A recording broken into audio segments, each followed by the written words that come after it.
Mis hermanos, cuando observamos la condición grave de corrupción, incluido esto que está sucediendo en el mundo, de cuánta injusticia y cuánta maldad a causa del egoísmo se lleva a cabo, cosas como el aborto, pero cuando escuchamos de la grave corrupción que hay en nuestro país, y de hecho en todo el mundo, desde la política hasta el estado moral de nuestra sociedad en la que vivimos, esto puede llegar a desanimarnos en algún momento y pensar que al parecer no hay nada que se pueda ya hacer. Porque vivimos en un mundo y una sociedad llena de egoísmo y llena de engaños. Basta que te metas un ratito a las redes sociales para que puedas ver cómo casi todo es engaño y egoísmo. Pero no comienza ahí. Nos han engañado en muchos sentidos. Nos engañaron en la historia.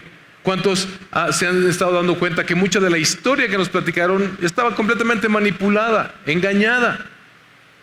Nos han engañado en la política, nos han engañado en la economía, nos han dicho que lo que buscan es nuestro bienestar, pero parece que las cosas van cada vez peor. Nos han engañado en cuanto a la ciencia, en cuanto a que estos descubrimientos que se han hecho, que debieran ser para el beneficio de la humanidad, parece que se usan para el detrimento de la humanidad, para el control, etc. Nos han engañado en cuanto a la salud. Resulta que esta pandemia que pasó fue un completo engaño, nos manipularon, hicieron los cambios que quisieron hacer para que tuvieran los resultados que ellos querían tener. Nos han engañado en cuanto a la alimentación. Resulta que todo lo que nos dijeron de chiquitos a los setenteros, ochenteros, que debíamos comer, resulta que era lo que no debíamos comer. Esto ha complicado todo y pareciera que como humanidad estamos condenados a vivir así hasta que nos destruyamos totalmente. Y la pregunta que solemos hacer, el mundo allá afuera, pero también muchas veces nosotros, es ¿por qué Dios permite estos engaños? ¿Está esto fuera del control de Dios o por qué lo permite? ¿Va a frustrar todo eso los planes redentores de Dios que vemos plasmados en su palabra? Yo creo que el pasaje que vamos a explorar el día de hoy nos va a responder estas preguntas. Yo he dividido este sermón en dos partes. La primera de ellas, la fidelidad de Dios para con un engañador. La fidelidad de Dios para con un engañador. Y número dos, la fidelidad de Dios para todos los engañadores. Mis hermanos, esto debemos entender. En Cristo, Dios está redimiendo nuestra historia solo por su gracia. En Cristo, Dios está redimiendo nuestra historia solamente por su gracia. Así que acompáñeme por favor, y si me hace favor, póngase de pie y vamos a leer el texto, Génesis 29, 1 hasta el 30, 24. Dice la palabra del Señor. Entonces Jacob siguió su camino y fue a la tierra de los hijos del oriente. Y miró y vio un pozo en el campo donde 3 rebaños de ovejas estaban echados allí junto a él, porque de aquel pozo daban de beber a los rebaños, y la piedra sobre la boca del pozo era grande. Cuando todos los rebaños se juntaban allí, entonces rodaban la piedra de la boca del pozo y daban de beber a las ovejas, y volvían a poner la piedra en su lugar sobre la boca del pozo. Y Jacob dijo a los pastores: hermanos míos, ¿de dónde son? Somos de Harán, le contestaron. Entonces les dijo: ¿conocen a Labán, hijo de Nacor? Lo conocemos, le respondieron. ¿Se encuentra bien?, les preguntó Jacob. Está bien. Mira, su hija Raquel viene con las ovejas, le contestaron. Entonces Jacob dijo: aún es pleno día, no es tiempo de recoger el ganado. Den de beber a las ovejas y vayan a apacentarlas. Pero ellos dijeron: no podemos hasta que se junten todos los rebaños y quiten la piedra de la boca del pozo. Entonces daremos de beber a las ovejas. También todavía estaba él hablando con ellos cuando llegó Raquel con las ovejas de su padre, pues ella era pastora. Cuando Jacob vio a Raquel, hija de Labán, hermano de su madre, y las ovejas de Labán, hermano de su madre, Jacob subió y quitó la piedra de la boca del pozo y dio de beber al rebaño de Labán, hermano de su madre. Entonces Jacob besó a Raquel y alzó su voz y lloró. Jacob hizo saber a Raquel que él era pariente de su padre y que era hijo de Rebeca, y ella corrió y se lo hizo saber a su padre. Cuando Labán oyó la noticia de Jacob, hijo de su hermana, corrió a su encuentro, lo abrazó, lo besó y lo trajo a su casa. Entonces él contó a Labán todas estas cosas. Y Labán le dijo: ciertamente tú eres hueso mío y carne mía. Y Jacob se quedó con él todo un mes. Y Labán dijo a Jacob: ¿acaso porque eres mi pariente has de servirme de balde? Hazme saber cuál será tu salario. Labán tenía 2 hijas. El nombre de la mayor era Lea y el nombre de la menor Raquel. Los ojos de Lea eran delicados, pero Raquel era de bella figura y de hermoso parecer. Jacob se había enamorado de Raquel y dijo: te serviré 7 años por Raquel, tu hija menor. Labán le respondió: mejor es dártela a ti que dársela a otro hombre. Quédate conmigo. Jacob pues sirvió 7 años por Raquel y le parecieron unos pocos días, pues por el amor que le tenía. Entonces Jacob dijo a Labán: dame mi mujer, porque mi tiempo se ha cumplido para unirme a ella. Labán reunió a todos los hombres del lugar e hizo un banquete, y al anochecer tomó a su hija Lea y se la trajo, y Jacob se llegó a ella. Y Labán dio su sierva Zilpa a su hija Lea como sierva. Cuando fue de mañana sucedió que era Lea. Y Jacob dijo a Labán: ¿qué es esto que me has hecho? ¿No fue por Raquel que te serví? ¿Por qué pues me has engañado? Y Labán respondió: no se acostumbra en nuestro lugar dar a la menor antes que a la mayor. Cumple la semana nupcial de esta, y te daremos también la otra por el servicio que habrás de rendirme aún otros 7 años. Así lo hizo Jacob, y cumplió la semana de ella, y él le dio a su hija Raquel por mujer. Y Labán dio a su sierva Bilha, a su hija Raquel, como sierva. Jacob se llegó también a Raquel y amó más a Raquel que a Lea, y sirvió a Labán durante otros 7 años. Vio el Señor que Lea era aborrecida y le concedió hijos, pero Raquel era estéril. Y concibió Lea y dio a luz un hijo y le puso por nombre Rubén, pues dijo: por cuanto el Señor ha visto mi aflicción, sin duda ahora mi marido me amará. Concibió de nuevo y dio a luz un hijo y dijo: por cuanto el Señor ha oído que soy aborrecida, me ha dado también este hijo. Así que le puso por nombre Simeón. Concibió otra vez y dio a luz un hijo y dijo: ahora esta vez mi marido se apegará a mí, porque le he dado 3 hijos. Así que le puso por nombre Leví. Concibió una vez más y dio a luz un hijo y dijo: esta vez alabaré al Señor. Así que le puso por nombre Judá y dejó de dar a luz. Pero viendo Raquel que ella no daba hijos a Jacob, tuvo celos de su hermana y dijo a Jacob: dame hijos o si no me muero. Entonces se encendió la ira de Jacob contra Raquel y dijo: ¿estoy yo en lugar de Dios que te ha negado el fruto de tu vientre? Y ella dijo: aquí está mi sierva Bilha, llégate a ella para que dé a luz sobre mis rodillas, para que por medio de ella yo también tenga hijos. Raquel le dio a su sierva Bilha por mujer y Jacob se llegó a ella. Bilha concibió y dio a luz un hijo a Jacob. Entonces Raquel dijo: Dios me ha vindicado, ciertamente ha oído mi voz y me ha dado un hijo, por tanto le puso por nombre Dan. Concibió otra vez Bilha, sierva de Raquel, y dio a luz un segundo hijo a Jacob. Y Raquel dijo: con grandes luchas he luchado con mi hermana y ciertamente he prevalecido, y le puso por nombre Neftalí.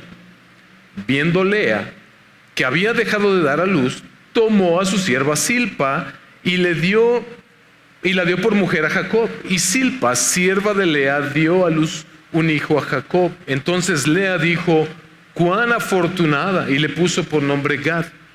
Después Silpa, sierva de Lea, dio a luz un segundo hijo a Jacob, y Lea dijo: dichosa de mí, porque las mujeres me llamarán bienaventurada. Y le puso por nombre Aser. En los días de la cosecha de trigo, Rubén fue y halló mandrágoras en el campo y las trajo a su madre Lea. Entonces Raquel dijo a Lea: dame, te ruego, de las mandrágoras de tu hijo. Pero ella le respondió: ¿te parece poco haberme quitado el marido? ¿Me quitarás también las mandrágoras de mi hijo? Que duerma pues contigo esta noche a cambio de las mandrágoras de tu hijo, le dijo Raquel. Cuando Jacob vino del campo por la tarde, Lea salió a su encuentro y le dijo: debes llegarte a mí, porque ciertamente te he alquilado por las mandrágoras de mi hijo. Y él durmió con ella aquella noche. Escuchó Dios a Lea, y ella concibió y dio a luz el quinto hijo a Jacob. Entonces Lea dijo: Dios me ha dado mi recompensa, porque di mi sierva a mi marido. Y le puso por nombre Isacar. Concibió Lea otra vez y dio a luz el sexto hijo a Jacob. Y Lea dijo: Dios me ha favorecido con una buena dote. Ahora mi marido vivirá conmigo, porque le he dado 6 hijos. Y le puso por nombre Zabulón. Después dio a luz una hija y le puso por nombre Dina. Entonces Dios se acordó de Raquel, y Dios la escuchó y le concedió hijos. Ella concibió y dio a luz un hijo, y dijo: Dios ha quitado mi afrenta. Y le puso por nombre José, diciendo: que el Señor me añada otro hijo. ¿Puede tomar su lugar, por favor? Yo no sé si usted está disfrutando tanto como yo estas historias.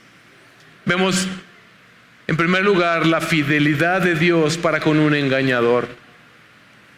Vemos en los versículos 1 al 8 del capítulo 29 a Jacob y los pastores.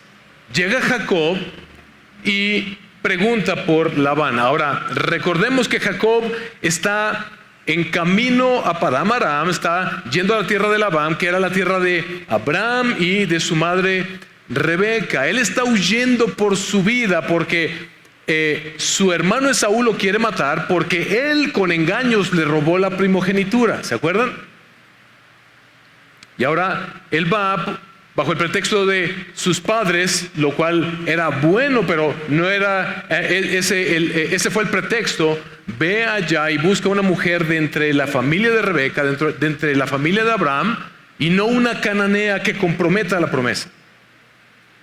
Y en medio de que él llega a este momento, él tuvo un encuentro con Dios. Eso vimos la semana pasada, en donde Dios le prometió estar con él. Dios le promete que Él estará con él. 20 años van a transcurrir en lo que vamos a ver en estas 2 semanas, hoy y la siguiente semana. 20 años van a transcurrir entre que Jacob huye de la tierra prometida y va a Padán Aram. Y vamos a ver todo lo que Dios hace con él. Pero Dios le prometió: yo estaré contigo y te haré regresar a la tierra prometida. Ahora, cuando leemos esta historia, mis hermanos, es inevitable notar la similitud con Génesis 24, donde vimos la historia de Abraham enviando a su siervo para buscar esposa para Isaac. Vieron la similitud de cómo llega a un lugar, hay un pozo, un abrevadero,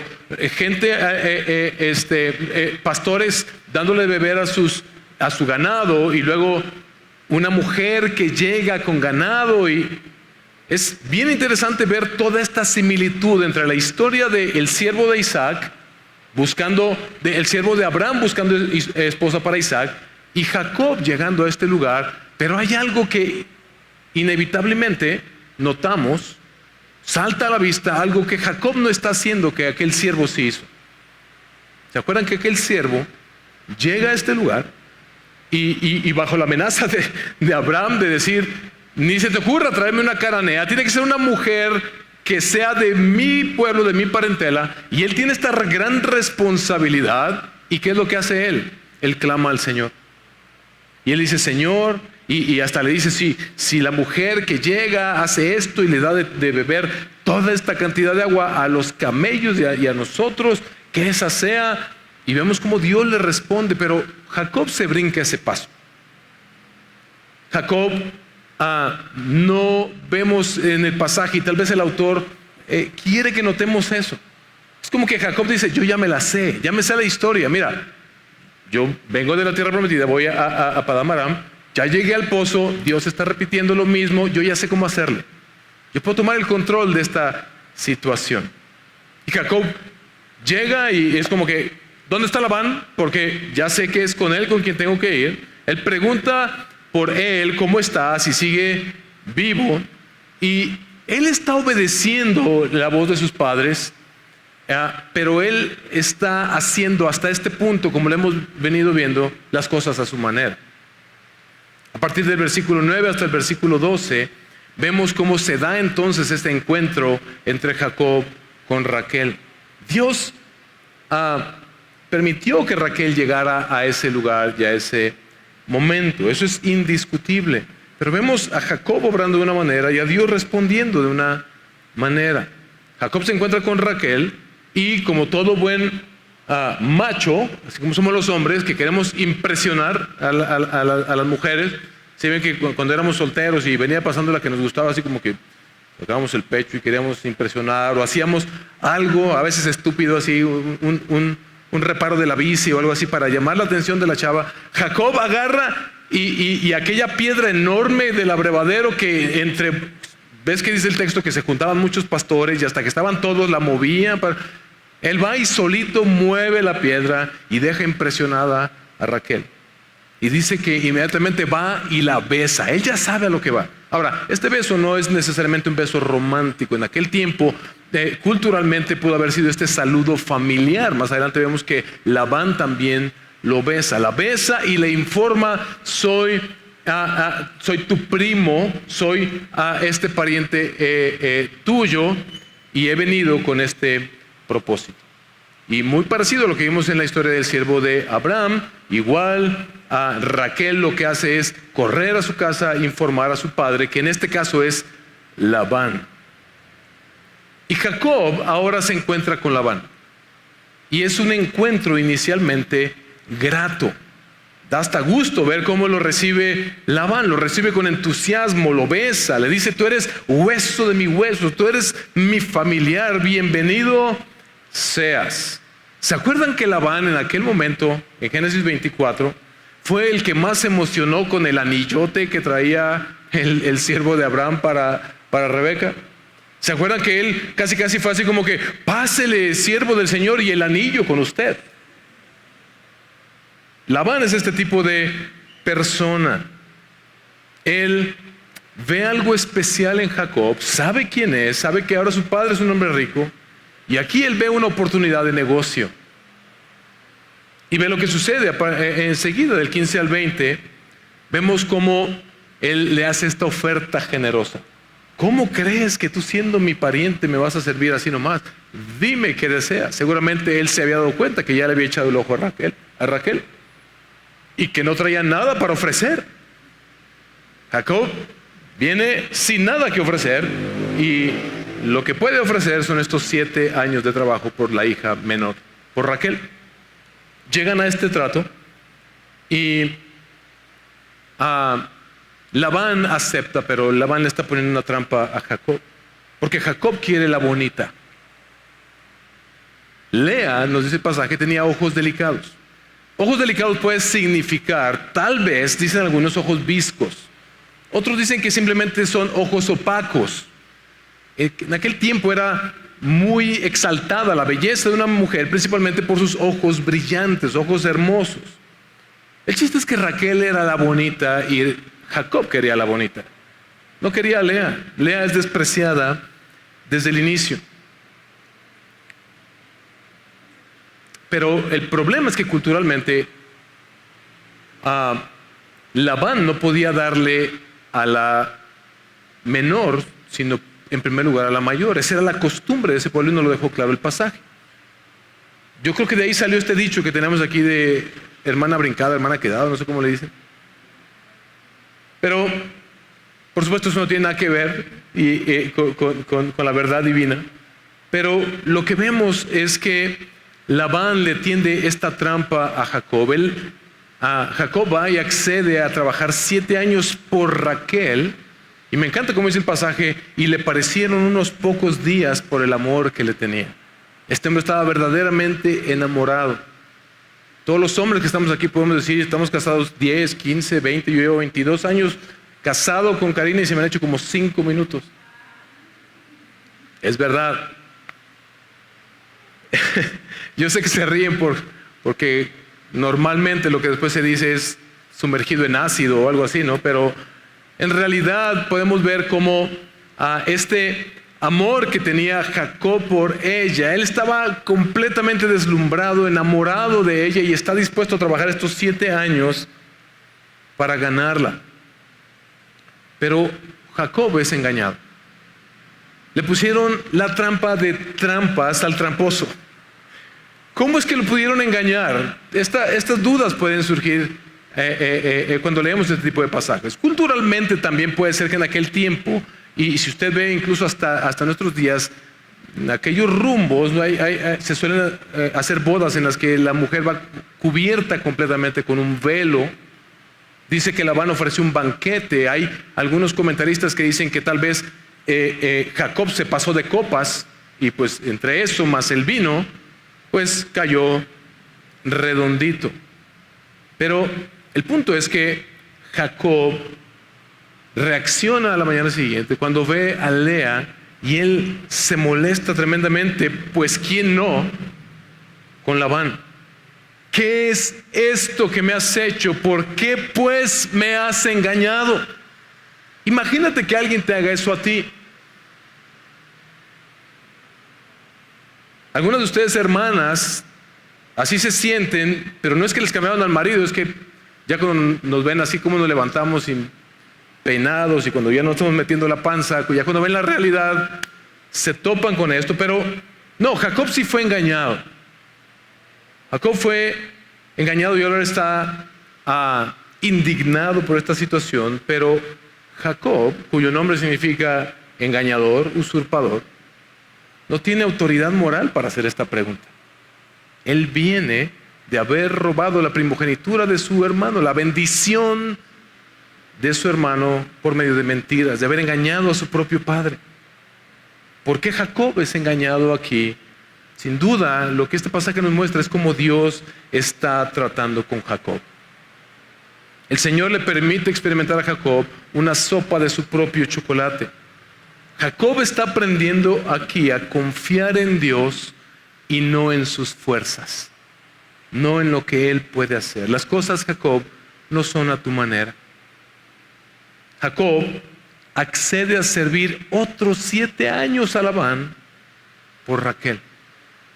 Tal vez es una combinación entre este gran amor que él tiene por Raquel, pero este entendimiento en el que tal vez el Señor le está mostrando, sí, esto es lo menos que merezco. Y no soy nadie yo para reclamar al Señor que esto me haya sucedido. Yo me voy a someter a este proceso que el Señor quiere que yo me someta, tal vez. Pero lo que el pasaje nos deja claro, lo que sí podemos afirmar contundentemente es porque ama mucho a Raquel. De hecho, ama más a Raquel que a Lea. Jacob ama a Raquel, desprecia a Lea. Lea es la despreciada. Lea es la que no quieren porque tiene los ojos delicados. Pero Lea es cómplice también de este engaño. Lea tuvo que haber participado. O sea, cuando su padre le dijo, mira, vas a hacer esto, esto, esto y esto, ella estuvo de acuerdo y ella participó del engaño. Pero también es víctima en este engaño. Es despreciada por Jacob. Tal vez su papá fue como, pues esta si no la rifamos o si no engañamos a alguien no la vamos a poder sacar. Ella es víctima y cómplice a la vez en todas estas intrigas, en todos estos engaños. Porque mis hermanos, algo que tú y yo tenemos que entender es esta realidad. Todo pecador es cómplice de su pecado. Tú has pecado, las veces que has pecado, por tu culpa. Tú has sido cómplice, tú has obedecido a la voz de Satanás para pecar. Cada vez que nosotros llegamos a esta bifurcación en la que hay dos caminos: obedecer al Señor, creerle al Señor, o desconfiar del Señor y pecar, siempre somos nosotros los cómplices, somos los que tomamos esa decisión. Pero también somos víctimas porque, ¿sabes qué? El pecado esclaviza. La Biblia nos muestra cómo el estar bajo el dominio del pecado es ser esclavos del pecado. La gente dice: yo soy libre, yo hago lo que yo quiera, a mí nadie me va a decir lo que yo haga. Es Satanás el que está gobernando tu manera de vivir, es el pecado que te tiene esclavizado. ¿Y sabes qué? Dios se compadece de nuestra situación. Dios sabe que somos culpables, que somos cómplices de nuestro pecado, pero Él se compadece al vernos esclavizados por ese mismo pecado. Y de eso es de lo que el Señor prometió redimirnos. Esa fue la promesa de Génesis 3:15. Dios está trabajando, obrando para rescatarnos, para redimir nuestra historia y rescatarnos de nuestra lamentable condición de pecado, en la que somos cómplices y víctimas a la vez. Es interesante ver cómo en los versículos 31 al 35 el autor es bien específico. Dios le concedió hijos a la aborrecida Lea, mientras que Raquel es estéril. Me encanta la ironía en la palabra de Dios. La disfruto, porque me veo identificado con estos personajes y me ayuda a ver, Señor, cómo soy de burro yo en mi vida, de verdad. O sea, cómo se me olvida a mí. Yo no sé si a ustedes, pero voy a hablar por mí. ¿Cómo se me olvida a mí que todo se trata de ti? Y que mientras nosotros estamos tratando de hacer las cosas a nuestra conveniencia, o como nosotros creemos que deben ser, o nuestro gusto, Dios es experto en mostrarnos su ironía. Lea, la despreciada, Dios le concede tener hijos, mientras que Raquel es estéril. Y mira lo que empieza a suceder a partir de acá. Mira las actitudes y las motivaciones de las dos hermanas que podemos intuir hasta este momento se amaban mutuamente. Pero ve lo que empieza a suceder. Dios le concede a Lea tener 4 hijos inicialmente. Pero Moisés, o sea, el narrador, nos permite ver el corazón de Lea. Y nos permite ver el corazón de Lea por medio de los nombres que Lea le da a sus hijos. Fíjate, nace el primero, Dios le permite tener el primer hijo y le pone por nombre Rubén, y comienza bien: por cuanto el Señor ha visto mi aflicción. Pero termina mal: sin duda ahora mi marido me amará. Esto es lo que ella quiere. Ella quiere el amor de Jacob. Gracias a Dios que me ha mostrado su favor, pero lo que yo quiero es el amor de este hombre, de Jacob. El segundo hijo que Dios le concede le pone por nombre Simeón. Dice el texto: por cuanto el Señor ha oído que soy aborrecida. ¿Por quién? Por Jacob. Y lo sabemos porque el tercer hijo pasa lo mismo. Leví, su tercer hijo: ahora, esta vez, mi marido se apegará a mí, porque le he dado 3 hijos. Ella está absorta, ella está solamente pensando en lo que ella quiere. Y no es que Jacob sea malo para ella, pero no hay nada que pueda verdaderamente saciar el corazón de las personas y no hay otro lugar donde podamos encontrar propósito más que en Dios. Y parece que le cae este 20 a Lea, porque su cuarto hijo, cuando nace, le pone por nombre Judá, que significa: esta vez alabaré al Señor. Esta vez alabaré al Señor. Lea está aprendiendo, al igual que Jacob, mis hermanos, que es solo por Dios y solo en Dios donde encontramos el propósito de nuestras vidas. Es solo en Cristo Jesús donde tú y yo encontramos el propósito de nuestras vidas. Dios está tejiendo este gran tapete, esta gran historia. Y aquí a Lea le cae un 20 en ese momento en el que ella dice: es que es todo por el Señor. Y el Señor está haciendo algo y yo solamente soy un instrumento que Dios está utilizando. En el capítulo 30, a partir del versículo 1 al 8, vemos la reacción de Raquel ante estos 4 hijos que el Señor le permitió tener a Lea. Raquel ahora planea su estrategia y le da hijos a Jacob por medio de Bilha, su sierva. Las consecuencias del pecado se empiezan a hacer presentes. Raquel le reprocha a Jacob, empiezan los pleitos maritales, porque le reprocha a Jacob que no le ha dado hijos. Pero está claro que el problema no es Jacob, el problema es ella. Y Jacob le responde airado, surge este pleito. Ve lo que dice capítulo 30, versículo 2. Entonces se encendió la ira de Jacob contra Raquel y dijo: ¿estoy yo en lugar de Dios que te ha negado el fruto de tu vientre? Y al más puro estilo de Sara, por cómo era la costumbre de aquella época, ya había yo explicado, pero vuelvo a explicar brevemente. Cuando una mujer era estéril, en aquel momento culturalmente era aceptado que ella ofreciera su sierva a su marido, y cuando daba a luz, el niño nacía sobre las rodillas de la esposa, y con eso era como que ese niño estaba siendo adoptado, pertenecía a la esposa, no a la sierva. Eso fue lo que hizo Sara, ¿se acuerdan? Y así nace Ismael con Agar. Y ahora el más puro estilo de Sara, por esa costumbre de aquella época, pero motivada por sus celos. Motivada por sus celos hacia su hermana, le entrega a su sierva Bilha a Jacob para que por medio de ella tenga hijos. Y Raquel ahora nombra a estos niños de igual manera con las motivaciones equivocadas. Nace Dan y dice y el nombre de Dan es porque Dios me ha vindicado a mí. Porque Dios ha permitido que yo le demuestre a mi hermana que yo también puedo tener hijos. El segundo hijo que Bilha le da a Jacob y a Raquel le pone por nombre Neftalí. Y viste cómo lo define ahí: con grandes luchas he luchado con mi hermana y ciertamente he prevalecido. Con grandes luchas he luchado con mi hermana y ciertamente he prevalecido. Por eso le pone por nombre Neftalí. Las mismas motivaciones equivocadas. Versículo 9 al 13 del capítulo 30. Lea reacciona otra vez. Le da más hijos a Jacob, ahora por medio de Zilpa, su sierva. Yo no me puedo quedar con las manos cruzadas.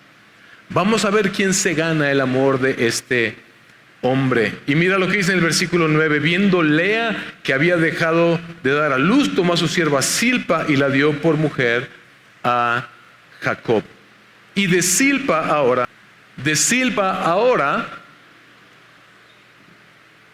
Lea le da 2 hijos más a Jacob.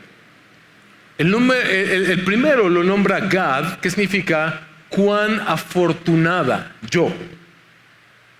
Aser es el segundo niño que nace y le pone este nombre, que significa, lo dice el pasaje, dichosa de mí, porque las mujeres me llamarán bienaventurado. Esta competencia todavía no termina. Y luego viene esta sección, esta escena que es como rara, ¿no? En donde Raquel negocia a Jacob con Lea por unas mandrágoras. Algunos han visto la película de Harry Potter. No es necesariamente eso, pero por ahí va la cosa. Las mandrágoras eran una fruta y algunos creen que sí es esta raíz que tiene una forma como medio humana. Entonces místicamente en aquel tiempo tenían esta superstición de que estas mandrágoras eran o afrodisíacas o que curaban la infertilidad. Entonces Raquel ve que Rubén, el hijo de Lea, debe haber tenido unos 4 o 6 años, el chiquillo viene con sus mandrágoras y dice: dame las mandrágoras de tu hijo, no te basta con quitarme al marido. Le dice Lea: ahora me quieres quitar también las mandrágoras mágicas que pueden hacer que yo tenga más hijos. Y negocia con Jacob. Bueno, pasa una noche con Jacob, pero dame unas cuantas mandrágoras. Raquel quiere solucionar las cosas por su cuenta. Pero me encanta que el pasaje nos deja completamente claro que las cosas no funcionan de esta manera. Porque, otra vez, la ironía de Dios. Dios le da hijos a Lea y no a Raquel. Porque no se trata de mandrágoras. Porque no se trata de técnicas para nosotros lograr aquello que es o no es la voluntad de Dios sobre nuestras vidas. Me encanta la ironía de Dios. Raquel se queda con las mandrágoras, pero la que tiene hijos es Lea, quien ya había dejado de tener hijos. Vimos en el pasaje. No es a tu manera, es por mí, dice el Señor, es por mi promesa, es por mi nombre, es para mi gloria. Ustedes son los instrumentos que yo estoy utilizando. Lea nombra a estos hijos que le nacen ahora otra vez de su propio vientre. El primero lo llama Isaacar. Y otra vez comienza bien. Dios me ha dado mi recompensa porque di mi sierva a mi marido. Otra vez, Dios me ha dado mi recompensa porque yo estoy haciendo que se cumpla la promesa que Dios le dio a mi marido, por medio de darle a mi sierva. No, Dios nunca ha estado de acuerdo con la poligamia. Estos pasajes no están aquí para mostrarnos que Dios permite ese pecado, sino para mostrarnos cómo Dios, a pesar de la torpeza y de los ciegos que estamos por el pecado y de los esclavizados que estamos por el pecado, que nos lleva a actuar de maneras absurdas como las que vemos aquí, Dios está dispuesto a salvarnos. Dios me ha dado mi recompensa porque di mi sierva a mi marido. Ya había dado 2 pasos para adelante, ahora da otros 3 para atrás. Le pone el nombre al siguiente niño, Zabulón. Dios me ha favorecido con una buena dote. Comienza bien otra vez, pero luego termina la frase, ahora mi marido vivirá conmigo porque le he dado 6 hijos. Le estoy ganando a mi hermana. Me voy a ganar el hombre que yo quiero. Enseguida de eso le da una mujer por hija y la nombra Dina. Dina no va a ser una de las, vamos a decirlo así, padres de las 12 tribus de Israel, pero Dina, y seguramente Jacob tuvo más hijas, lo vamos a ver más adelante, es mencionado, pero Dina es mencionada aquí por algo que va a suceder más adelante, en unas semanas más lo vamos a ver. Pero en los versículos 22 al 24, vemos cómo Dios se acuerda de Raquel. Dios le concede un hijo a Raquel, quitando su afrenta. Entonces Dios se acordó de Raquel, dice el pasaje. Y eso nos suena a aquella vez que Dios, que Génesis nos decía, el autor nos decía, y se acordó Dios de Noé y de los que estaban con él en el arca mientras el arca flotaba. Es que esto no significa que Dios se había olvidado de ella, sino que Dios decidió en este momento que este era el momento para mostrar su gracia especial sobre ella. Y esto nos recuerda a ti y a mí, mis hermanos, que Dios siempre llega a tiempo, a su tiempo. Dios nunca se olvida de nosotros. Él es el Dios soberano, todopoderoso, que tiene control de todo lo que acontece en la historia, en el universo. Él tiene el perfecto control de nuestras vidas. Pero ¿sabes qué? Muchas veces va a depender de cuánto estamos entendiendo de qué se trata todo esto. Si la bendición del Señor viene en un momento más temprano o en un momento más tarde. Pero Dios la escuchó. Dice el pasaje que Dios la escuchó. Mis hermanos, Raquel concibió este hijo y ella confesó, Dios ha quitado mi afrenta. Raquel tuvo este hijo no por las mandrágoras, sino porque Dios se compadeció de ella. A su tiempo. Y ella pone el nombre a este hijo José. Eso significa Dios ha quitado mi afrenta. Y termina ella diciendo, el Señor me añada otro hijo. Y sí, va a tener otro hijo, lo vamos a ver más adelante, pero ella pierde la vida dando a luz a ese último hijo. ¡Qué historia! ¡Qué historia, mis hermanos! Esta historia nos enseña algo fundamental acerca de Dios. Dios se complace en hacer varas rectas de palos torcidos. A Dios le place hacer eso. Y es que, ¿sabes qué? Es la única manera. Ahora, esto no quiere decir que Dios va a bendecir toda obra mala que nosotros hagamos o emprendamos. Las consecuencias se hicieron presentes inmediatamente en la vida de Jacob, en la vida de Labán, en la vida de Lea, en la vida de Raquel. Ve cómo todo se complicó. Pero ahora entendemos también por qué se hace necesario que Dios luego le diera una ley a su pueblo, porque mira lo que somos capaces de hacer. ¿Qué personajes? Que de pronto creen, pero luego no creen, o medio creen.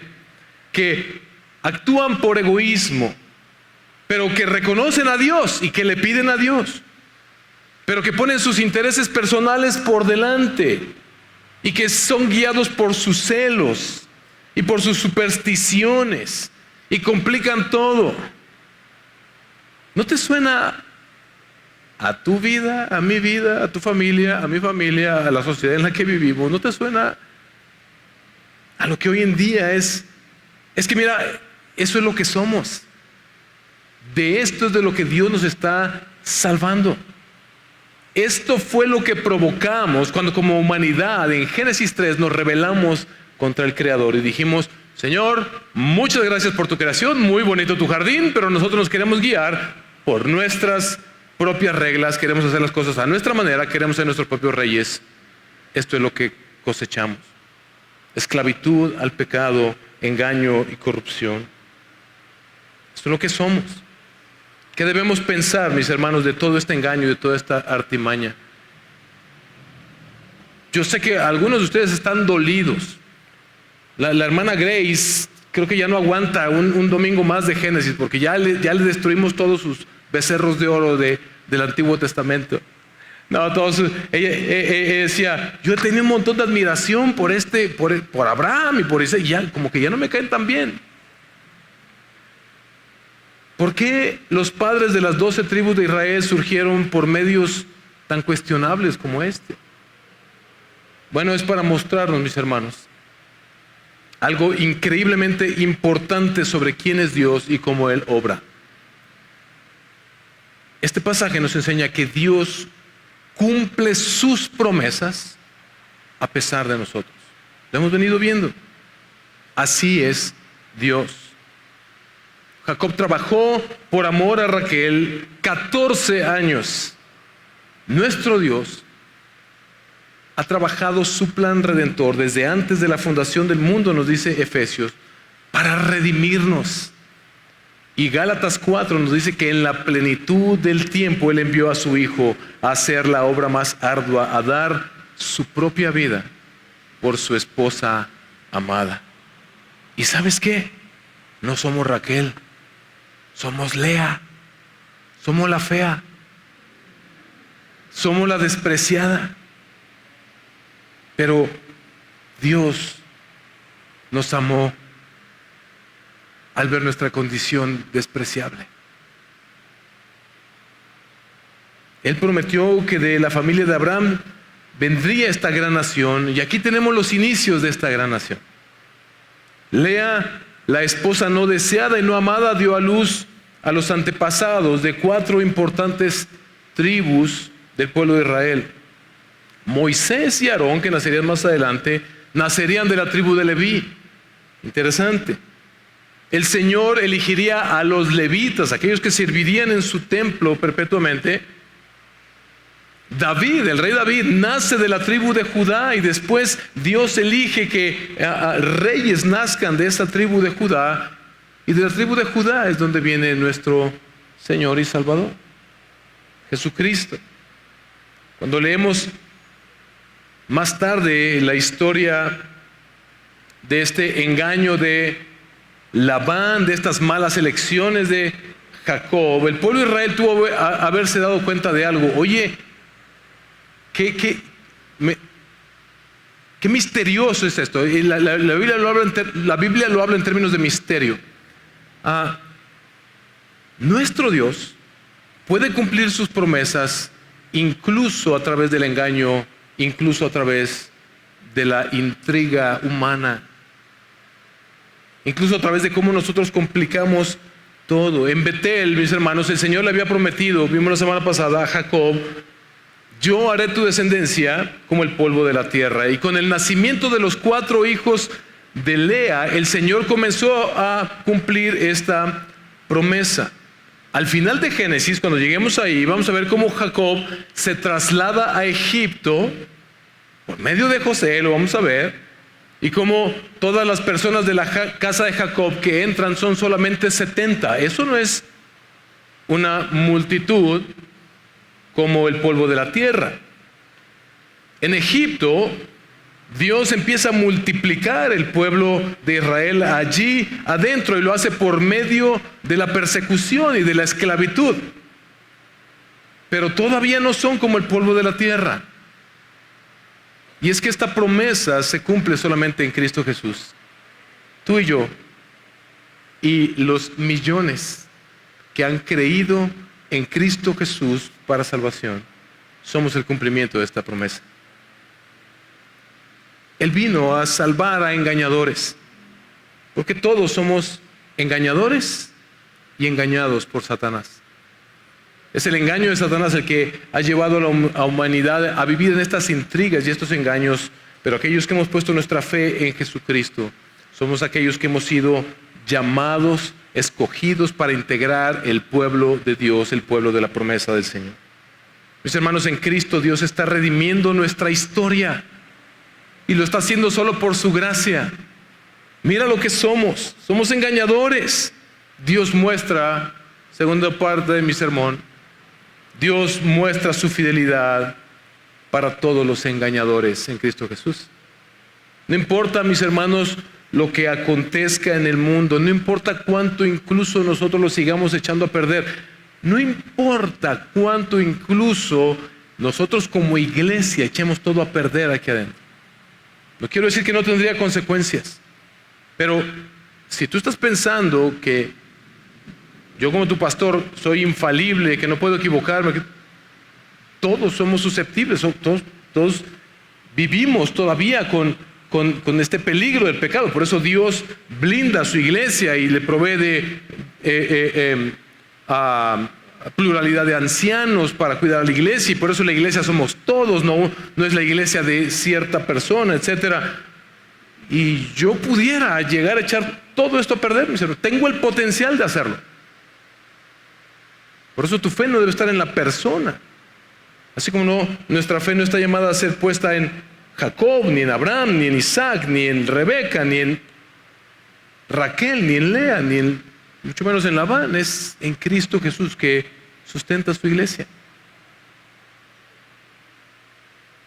Pero aunque eso sucediera, Dios reorientaría todo, mostrando su misericordia, aunque no lo mereciéramos, para encaminar todo al cumplimiento de su perfecto plan para su pueblo. Dios lo ha venido haciendo así durante toda la historia. Efesios capítulo 2, versículos 8 al 10 nos dice: porque por gracia ustedes han sido salvados por medio de la fe, y esto no procede de ustedes, sino que es un don de Dios, no por obras, para que nadie se gloríe, porque somos hechura suya, creados en Cristo Jesús para hacer buenas obras, las cuales Dios preparó de antemano para que anduviéramos en ellas. Es por su gracia, mis hermanos. Así tenía que ser. No por nuestro desempeño. Nadie puede ganar la gloria de Dios por su propio desempeño. Tenía que ser por su gracia. Y esto se ve plenamente en la cruz. Porque en esa cruz, mis hermanos, ojo con esto, no es que Dios barrió nuestros pecados debajo del tapete. Jesús vino a vivir en nuestro lugar, en lugar de Jacob, en lugar de Labán, en lugar de Lea, en lugar de Raquel, en tu lugar y en mi lugar. Vino a vivir la vida perfecta, sin pecado, sin engaño, que tú y yo debimos haber vivido. Y Él pagó en esa cruz por nuestros pecados, por nuestros engaños, por nuestro egoísmo. Así fue como solucionó Dios el problema. Jesús cumplió nuestra condena para redimir nuestra historia, otorgándonos gracia a pecadores indignos. ¿Por qué? Porque Él prometió hacerlo. Porque Él es fiel. Porque Él es fiel. Mis hermanos, póngase de pie. El Señor es experto en redimir Y Él ha venido redimiendo la historia, aún por medio del engaño, en Jesucristo. Porque nunca se ha cometido una trampa más ruin, lo vimos hace un par de semanas, que la traición, el arresto, el falso juicio y el asesinato del inocente Jesús. Ese fue el engaño de engaños, la farsa de farsa, la mentira de mentiras, la trampa de trampas que Dios utilizó para que nuestro Redentor llegara a la cruz a redimirnos. Pero mediante esos actos terribles, Dios cumplió todo lo que Él le había prometido a Jacob.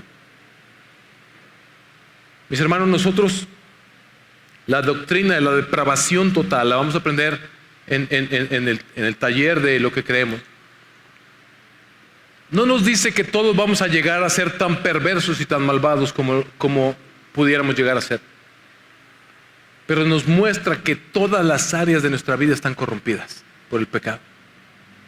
Y que nuestra única esperanza es que Dios nos rescatara, nos salvara, pagara a Él lo que nosotros merecíamos. La cruz nos muestra, mis hermanos, que por muy malvadas u oscuras que se pongan las cosas, Dios siempre cumple sus promesas.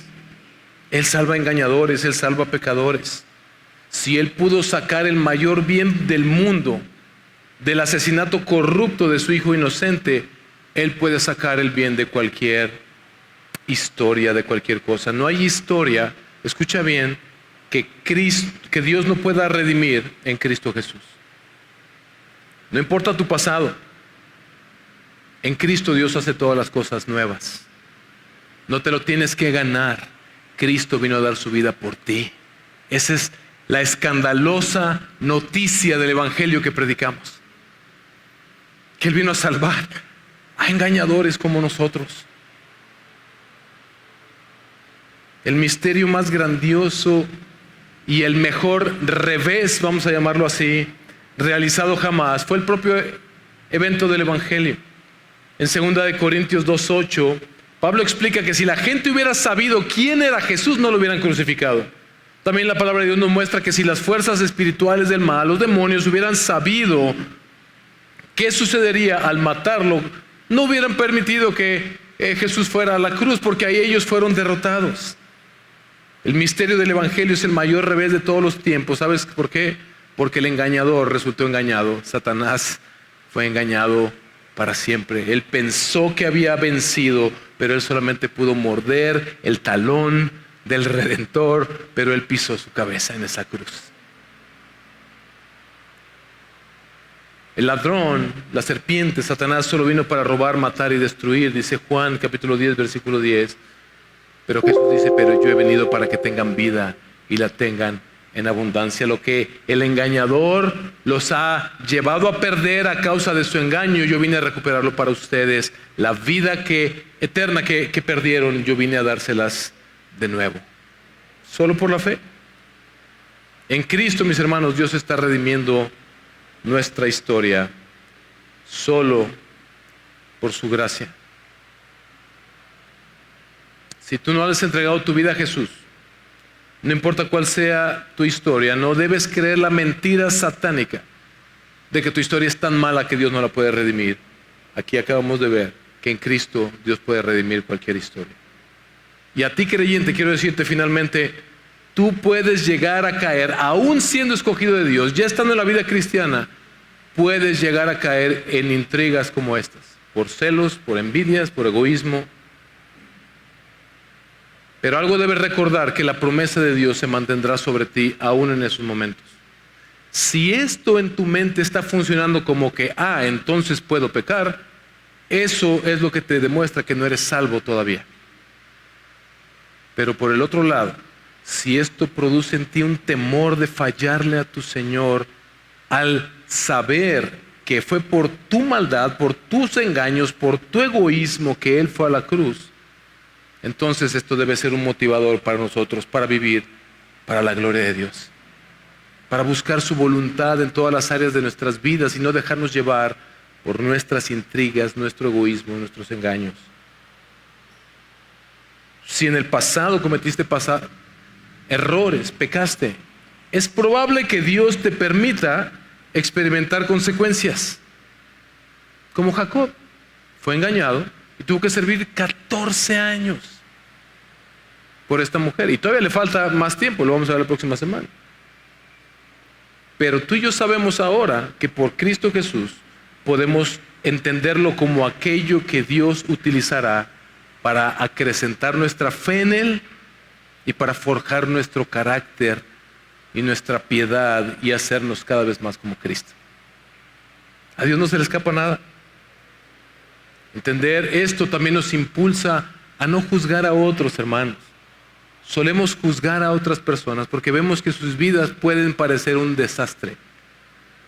Pero el recordar que Dios es experto en restaurar aquello que es lodoso,